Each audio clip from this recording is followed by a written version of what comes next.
জিলহজ মাসের প্রথম 10 দিন রাসূলুল্লাহ সাল্লাল্লাহু আলাইহি সাল্লাম বলেন, ইন্না আযমা আইয়ামিদ দুনিয়া আল আশার, দুনিয়ার মধ্যে সবচেয়ে মর্যাদাপূর্ণ দিন হলো জিলহজ মাসের প্রথম 10 দিন, ইয়ানি আল আশার, অর্থাৎ জিলহজের প্রথম 10 দিন।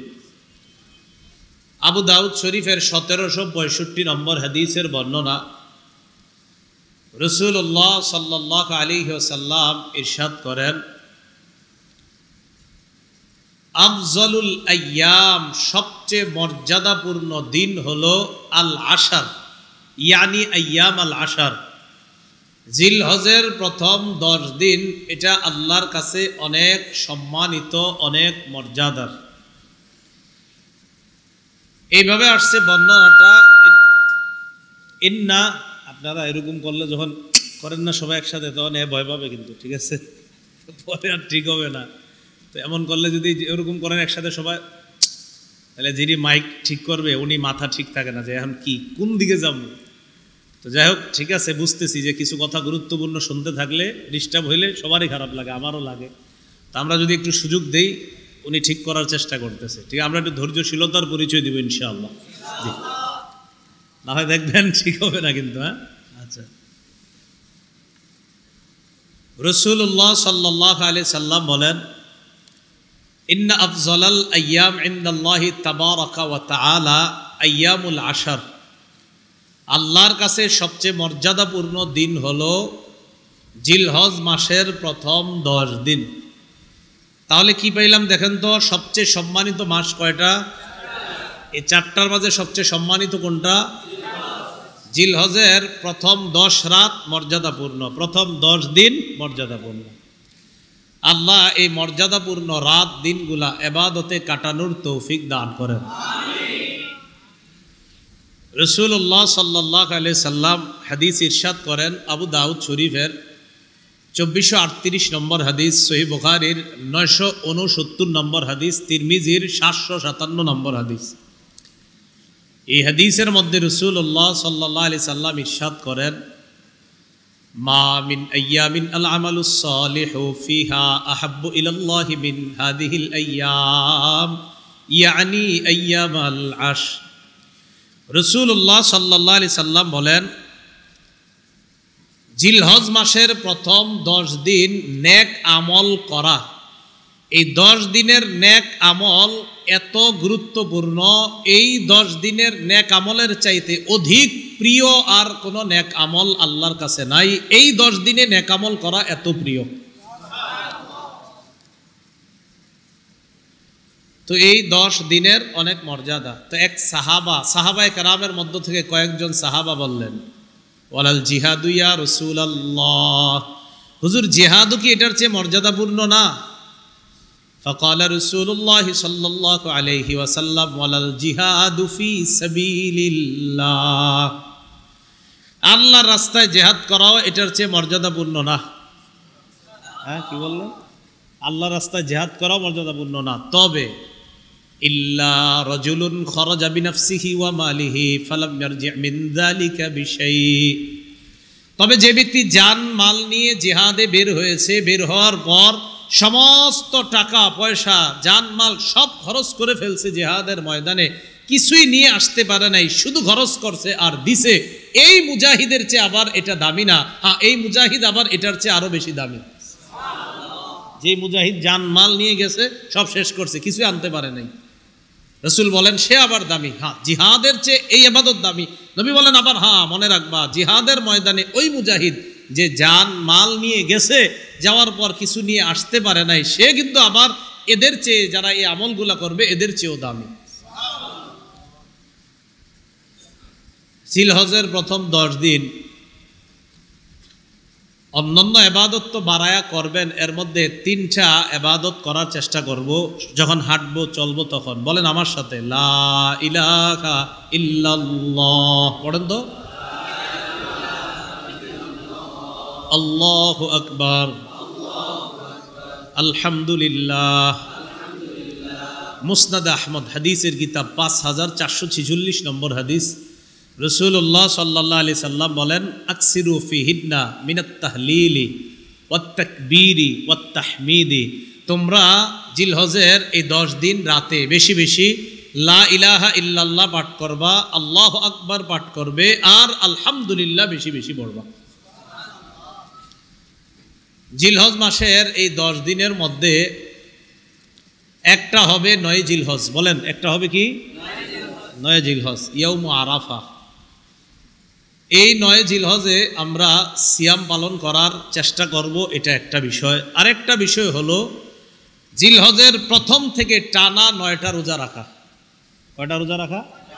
জিলহজের 1 তারিখ থেকে টানা 9টা রোজা রাখা, চেষ্টা করা এই আমলটা করার, টানা 9টা রোজা রাখা জিলহজ মাসে। রাসূলুল্লাহ সাল্লাল্লাহু আলাইহি সাল্লামের স্ত্রী আম্মাজান আয়েশা সিদ্দিকা রাদিয়াল্লাহু তাআলা আনহার বর্ণনা, নাসাই শরীফের 2417 নম্বর হাদিসে আম্মাজান আয়েশা সিদ্দিকা রাদিয়াল্লাহু তাআলা আনহা বলেন, আন্না রাসূলুল্লাহ সাল্লাল্লাহু আলাইহি ওয়াসাল্লাম কানা ইয়াসুমু তিসআম মিন জিলহিজ্জাহ। রাসূলুল্লাহ সাল্লাল্লাহু আলাইহি সাল্লাম জিলহজের প্রথম 9টা রোজা রাখতেন। ওয়াসালাসাতা আইয়ামিন মিন কুল্লি শাহ, আর প্রত্যেক মাসে 3টা রোজা রাখতেন, 13, 14, 15। ওয়া ইয়াউমা আশুরা, মুহররমের 10 তারিখের রোজাটা রাখতেন। ওয়া ইসনাইনি ওয়াল খামিস, সোমবার আর বৃহস্পতিবারের রোজা রাখতেন। যাই হোক, এই হাদিসে আমাদের উদ্দেশ্য হলো 9টা রোজা রাখা। আম্মাজান আয়েশা সিদ্দিকা রাদিয়াল্লাহু তাআলা আনহা বলেন, নবীজি জিলহজের প্রথম 9টা রোজা রাখতেন, নবীজি আশুরার রোজা রাখতেন, নবীজি প্রত্যেক মাসে 3টা রোজা রাখতেন, নবীজি সোমবারে রোজা রাখতেন, বৃহস্পতিবার রোজা রাখতেন। আমরা চেষ্টা করব, সবাই চেষ্টা করব যে এই সুন্নাহগুলা আমরা যেন সবাই আমল করতে পারি। আল্লাহ তৌফিক দান করেন। যারা কোরবানি দিবেন তাদের জন্য বিশেষ কিছু কাজ যদি পারেন, কোরবানি দেওয়ার নিয়ত তো অলরেডি করে ফেলেছেন যারা এই বছর দিবেন, ইনশাআল্লাহ আল্লাহ কবুল করেন। যারা কোরবানি দিবেন তারা জিলহজ মাস শুরু হওয়ার আগে চুল নখগুলা কেটে ফেলবেন। জিলহজ মাস শুরু হবে আর এগুলাতে হাত দিবেন না, মানে খুব গুরুত্বপূর্ণ ইবাদত, যদি পারেন আর কি করবেন। মুসলিম শরীফের 1977 নম্বর হাদিস। মোবাইলে অনেকে হাদিসের অ্যাপস চালান, পকেটে মোবাইল রাখেন, তো আপনারা আবার মোবাইলে মাঝে মাঝে দেখেন এই হাদিসটা মিলেনি, ঠিক না? এখন আমি যেই বর্ণনাটা বললাম 1977, এটা আমাদের মাদ্রাসার পাঠ্যপুস্তক অনুসারে, আর এটা ওয়ার্ল্ডে ফলো করা হয় এই নাম্বারটা। বাকি আপনারা পকেটে যারা মোবাইল রাখেন সেখানে হাদিস নাম্বারটা হবে 5013 নম্বর হাদিস। দেখেন এটাই মিলবে শিওর। রাসূলুল্লাহ সাল্লাল্লাহু আলাইহি সাল্লাম বলেন, ইদা রাআইতুম হিলালা জিলহিজ্জাহ, তোমরা যখন জিলহজ মাসের চাঁদ দেখবা, তোমরা যখন জিলহজ মাসের চাঁদ দেখবা, ওয়া আরাদা আহাদুকুম আইয়ুদহিহা, আর তোমাদের কেউ যখন কোরবানির ইচ্ছা করবা, ফালইউমসিক আন শারিহি ওয়া আসফারিহি, সে যেন চুল কাটা এবং নখ কাটা থেকে বিরত থাকে।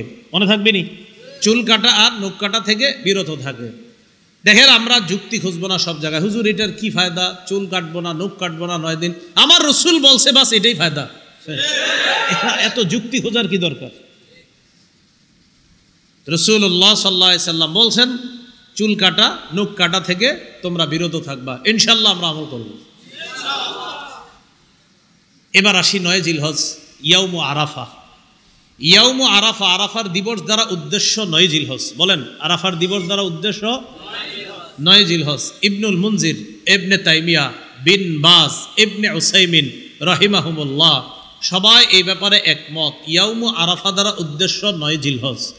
আব্দুল্লাহ ইবনে আব্বাস রাদিয়াল্লাহু তাআলা আনহুমা, আব্দুল্লাহ ইবনে মাসউদ, আলী রাদিয়াল্লাহু তাআলা আনহু সবাই আরাফার দিনে তাকবীরে তাশরিক শুরু করতেন। কোন দিনে?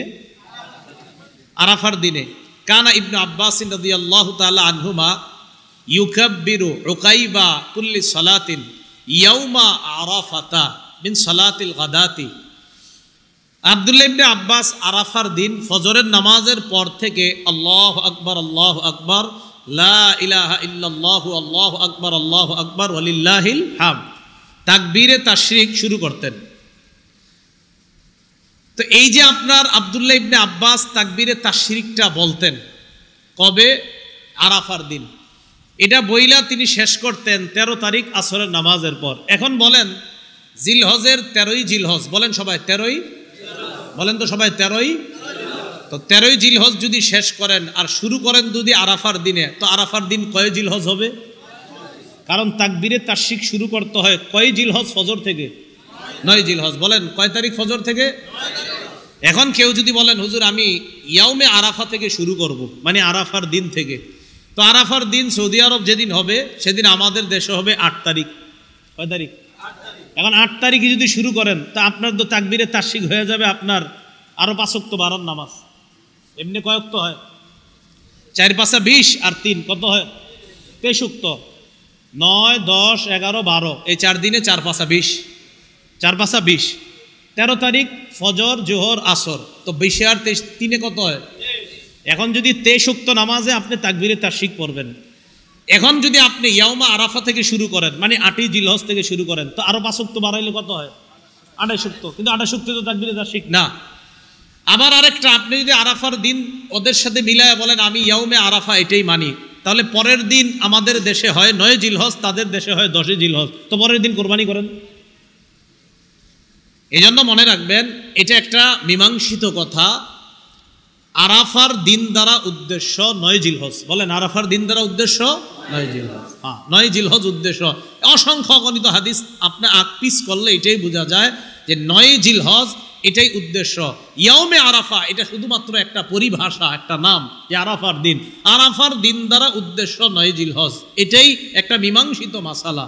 আল্লাহ ঝগড়া মুক্ত আমল করার তৌফিক দান করেন। ঝগড়া থেকে বাঁচার উপায় কি? যে হুজুর আমি ঝগড়া করবো না, তো কি করবেন? আমি ঝগড়াও যেন না করতে হয়, আর কেউ যেন আমারে এটা জিজ্ঞাসা করলো আমি বলতে পারি, যদি আমার কেউ জিজ্ঞাসা তুমি কি 9 জিলহজ রোজা রাখছো না আরাফার দিন, আমি কি করবো হুজুর? আপনি সবগুলা রাখবেন, 1 তারিখ থেকে 9 তারিখ পর্যন্ত রাখবেন, আর কোনো ঝামেলা থাকবে না। তখন যদি আপনার কেউ জিজ্ঞাসা আপনি কবে রাখছেন, আপনি বলবেন আমি 9টা রাখছি। যদি বলে আরাফার দিন রাখছেন না 9 জিলহজ, আপনি বলবেন সব রাখছি। আবার বলবে আরাফার দিন না 9 জিলহজ, আপনি বলবেন আরে ভাই রাখছি তো সব। আপনি কি জিজ্ঞাসা করতেছেন আরাফার দিন না 9 জিলহজ? যদি মনে করেন না আমি ঝগড়া টগড়া করবো না, তো আপনি এটাই করবেন, একদম 9টা রাখবেন, আর কোনো ঝামেলা থাকবে না। কেউ জিজ্ঞাসা করবে যে ভাই আরাফার দিন রাখছেন না 9 জিলহজ, এটা তার টার্গেট থাকবে ঝগড়া করা, আপনি বলবেন ভাই সবগুলো রাখছি। আবু দাউদ শরীফের বর্ণনা 2425 নম্বর হাদিস। قال رسول الله صلى الله عليه وسلم صيام عرفة إني أحتسب على الله أن يكفر السنة التي قبله والتي بعده। নবীজি বলেন আরাফার দিনের রোজা তথা 9 জিলহজের রোজা যদি কেউ রাখে, আমার আশা তার আগের পরের 2 বছরের গুনাহ মাফ হয়ে যাবে। আগের পরের 2 বছরের গুনাহ মাফ হয়ে যাবে। আচ্ছা, জিলহজ মাসের আরেকটা আমল হলো 9 জিলহজ ফজর থেকে নিয়ে 13ই জিলহজ আসর পর্যন্ত তাকবীরে তাশরিক বলবো। পুরুষরা উচ্চ আওয়াজে একবার, নারীরা নিম্ন আওয়াজে, নারীরা নিম্ন আওয়াজে, আর পুরুষরা মোটামুটি উচ্চ, আবার একদম মসজিদ ভেঙে ফেলবেন এমন না, মোটামুটি আওয়াজে একবার পুরুষরা নামাজের পরে। আল্লাহ আমল করার তৌফিক দান করেন। জিলহজ মাসের গুরুত্বপূর্ণ একটা আমল হলো কোরবানি করা। বলেন কি করা? কোরবানি করা। কোরবানির আমলটা এটা অনেক গুরুত্ব। রাসূলুল্লাহ সাল্লাল্লাহু আলাইহি সাল্লাম বলেন আল্লাহর কাছে সবচেয়ে মর্যাদাপূর্ণ দিন, জিলহজ মাসের মধ্যে সবচেয়ে মর্যাদাপূর্ণ দিন ইয়াউমুন নাহরি ওয়া ইয়াউমুল কররি। এটা হলো কোরবানির দিন আর কোরবানির পরের দিন। একটা হলো জবাইয়ের দিন আর একটা মেহমানদারির দিন। বলেন বাংলাটা, জবাইয়ের দিন আর মেহমানদারির। ইয়াউমুল করমানি মেহমানদারির দিন, ইয়াউমুন নাহর মানি জবাইয়ের দিন। আল্লাহর কাছে সবচেয়ে মর্যাদাপূর্ণ দিন জবাই করার দিন, আর এরপরে সবচেয়ে মর্যাদাপূর্ণ দিন মেহমানদারির দিন, মানে পরের দিন খাওয়ানোর দিন। তো কোরবানি নামক এই ইবাদতটা আমরা করব, করার ক্ষেত্রে আমরা মাসালাগুলা খুব ভালোভাবে মনে রাখবো। মাথায় রাখবেন এই মাসালা আমাকে কেউ জিজ্ঞাসা করে নাই, এই মাসালাগুলা কেউ কিন্তু জিজ্ঞাসা করে না। এটা কেন বলতেছি? কারণ আপনার আবার আজকের এইগুলা জিজ্ঞাসা করা প্রত্যেক মাহফিলে যে আমার মাসালা জিজ্ঞাসা করব না, আমি সরাসরি মাসালা দিতে পারি না, যোগ্যতাও রাখি না, মাথায় রাখবেন। এই জন্য আমারে কেউ কোনো মাহফিলে মাসালা জিজ্ঞেস করে না, হুজুর এটা বলেন, জি না, আমি নগদ মাসালা দেওয়ার যোগ্যতা রাখি না, ওই যোগ্যতা এখনো হয় নাই, কখনো হইলে বলে দিব। মাসালা মন দিয়ে শোনেন।